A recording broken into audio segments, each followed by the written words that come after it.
Leitura da Jurisprudência em Tese, edição 90, Direito Penal que trata dos crimes contra a ordem tributária e econômica e contra as relações de consumo. O expressivo valor do tributo sonegado pode ser considerado como fundamento idôneo para amparar a majoração da pena prevista no inciso 1 do artigo 12 da Lei 8.137. É possível que o magistrado, na sentença, proceda a emendatio libelli, majorando a pena em razão da causa de aumento prevista no artigo 12.1 da Lei 8.137, quando houver na denúncia expressa indicação do montante do valor sonegado. Nos crimes tributários, o montante do tributo sonegado, quando expressivo, é motivo idôneo para o aumento da pena base, tendo em vista a valoração negativa das consequências do crime. Os delitos tipificados no artigo 1 da Lei 8.137 são materiais, dependendo para sua consumação a efetiva ocorrência do resultado.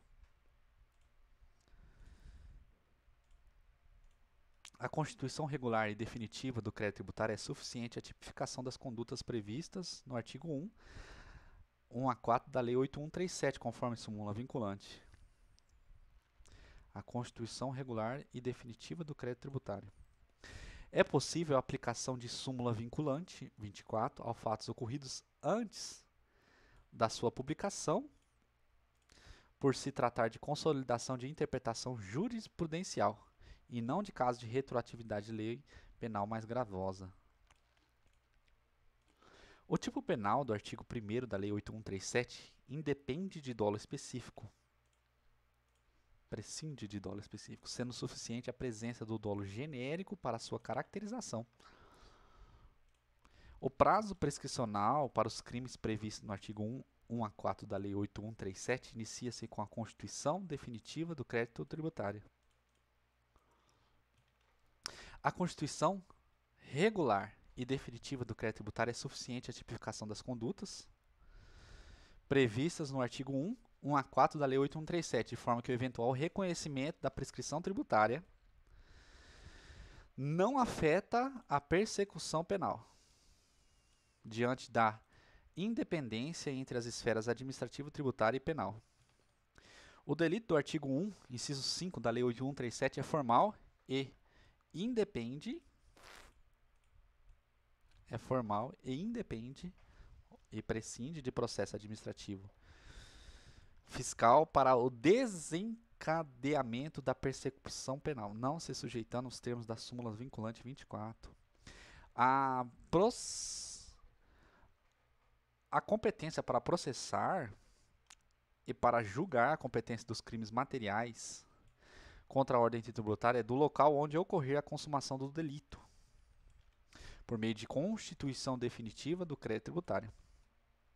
O parcelamento integral do crédito tributário decorrentes dos crimes previstos na Lei 8.137 em data posterior à sentença condenatória, mas antes do seu trânsito em julgado, suspende a pretensão punitiva estatal até o integral pagamento da dívida. Artigo 9º e artigo 68.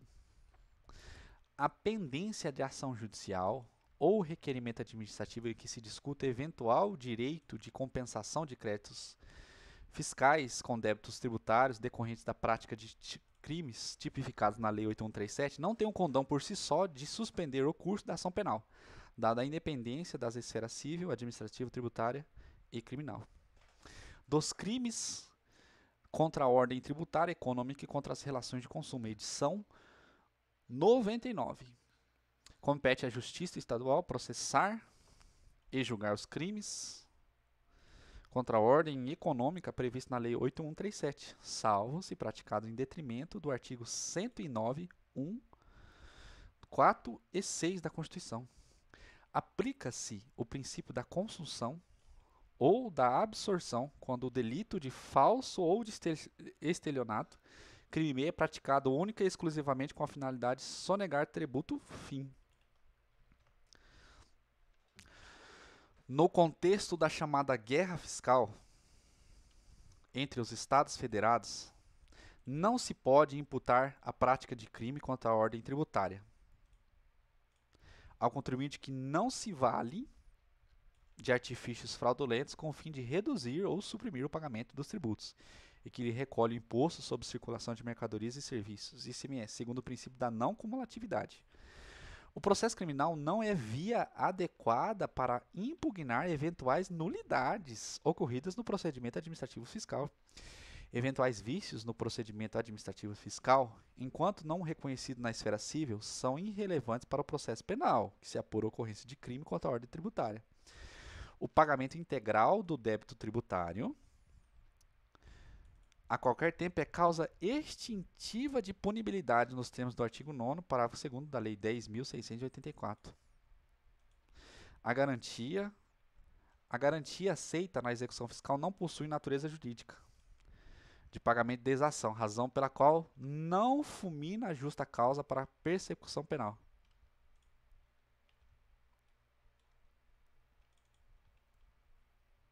A garantia não possui natureza jurídica de pagamento de exação, razão pela qual não fulmina a justa causa para persecução penal. A consumação do crime previsto no parágrafo 1 do artigo 1 da Lei 8.137 ocorre com a simples inobservância à exigência da autoridade fiscal. É indispensável a realização de perícia para a demonstração da materialidade delitiva do crime contra a relação de consumo tipificado no artigo 7, parágrafo 1 do inciso 9 da Lei 8.137. A malversação dos recursos administrativos pela Superintendência de Desenvolvimento da Amazônia, Sudã, se é modo do tipo penal previsto no artigo 2, inciso 4 da Lei 8.137, não ao do artigo 171, parágrafo 3º do Código Penal. Dos crimes contra a ordem tributária, econômica e contra as relações de consumo. Edição 176. É cabível, no crime do artigo 1º, inciso 1, a criminalização da conduta do sócio gerente que deixou o quadro societário da empresa antes do lançamento definitivo do crédito tributário, mas que efetivamente praticou o fato típico antes da sua saída. A autoria e a participação no crime do artigo 1, inciso 1 da Lei 8.137, independem de que os agentes integram quadro da pessoa jurídica ou polo passivo do procedimento administrativo fiscal, ou ainda que eu seja responsável pelo cumprimento da obrigação tributária, desde que demonstrado o envolvimento com a prática criminosa.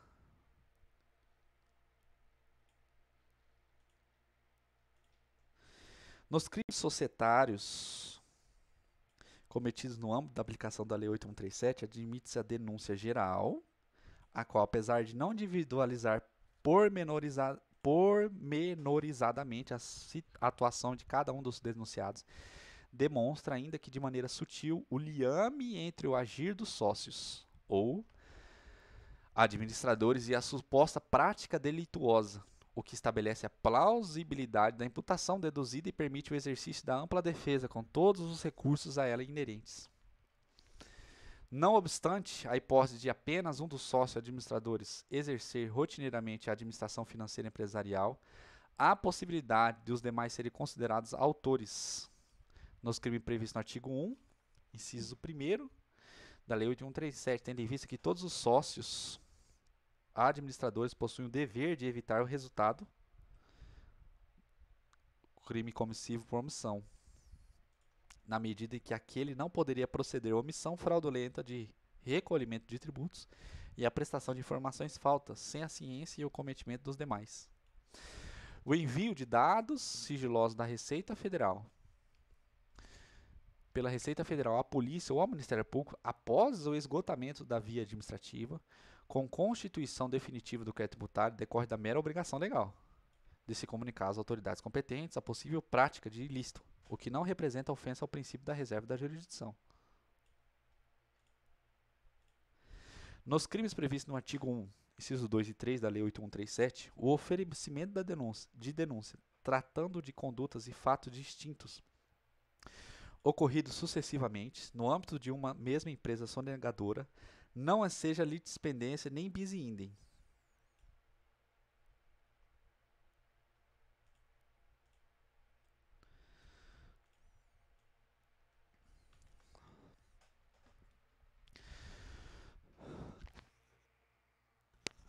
Após o lançamento definitivo do crédito tributário, eventualmente discussão na esfera civil, via de regra, não obsta o prosseguimento da ação penal que apura a ocorrência do crime contra a ordem tributária, diante da independência das instâncias de responsabilização civil e penal. A omissão de receitas e a omissão do dever de prestar informações verdadeiras acerca da empresa são condutas incitas ao tipo penal, descrito no artigo 1, inciso 1º da Lei 8137, não se prestando para negativar as circunstâncias do crime.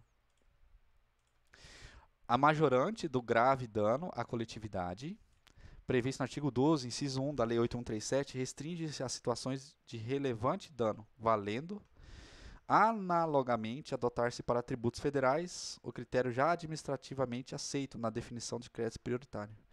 É possível o reconhecimento simultâneo das causas de aumento de pena relativas à continuidade delitiva e o grave dano à coletividade, sem que isso se configure bis in idem.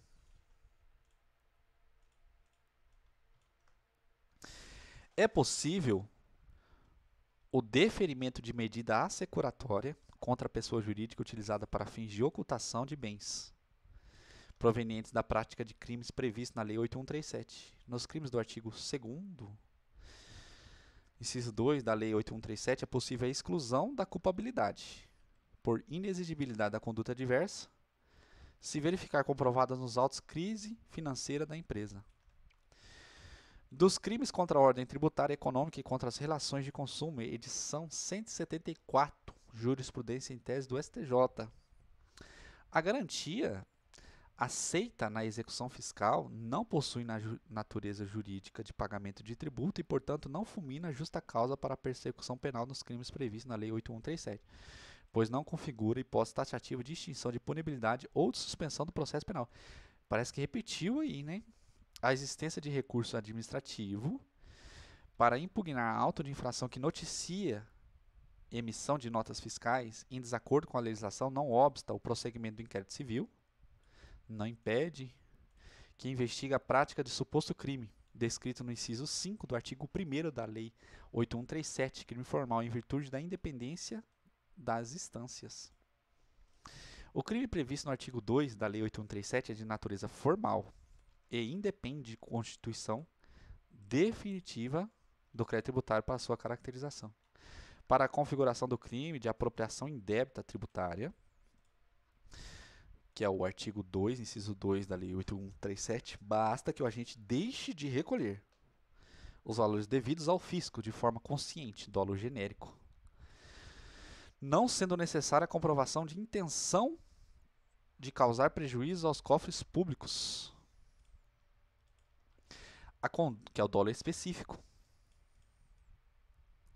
A conduta de não recolher imposto sobre circulação de mercadorias e prestação de serviço, ICMS, em operações próprias ou em substituição tributária enquadra-se formalmente no tipo do artigo 2, inciso 2, segundo, da Lei 8137, desde que comprovado o dolo de apropriação e a contumácia delitiva.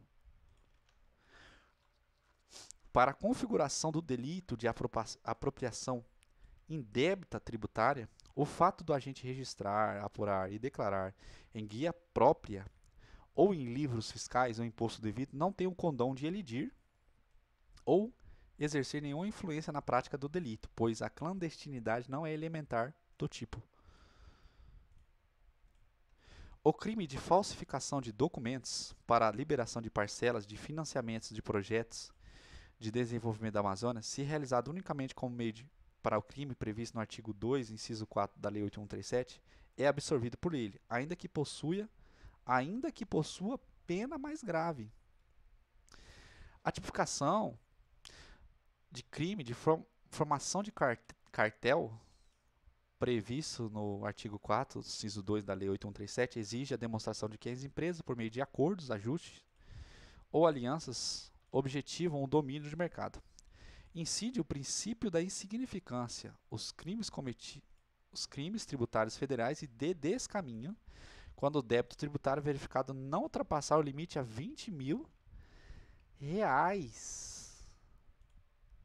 20.000 é o teor do disposto do artigo 20 da Lei 10.522, com as atualizações efetivadas pela Portaria 75 e 130, de ambas do Ministério da Fazenda. Não se estende aos demais entes federados, estados, municípios e Distrito Federal, o princípio da insignificância, no patamar estabelecido pela União da Lei 10.522, previsto em crimes tributários federais, que somente ocorreria na existência da legislação local específica sobre o tema. Fim.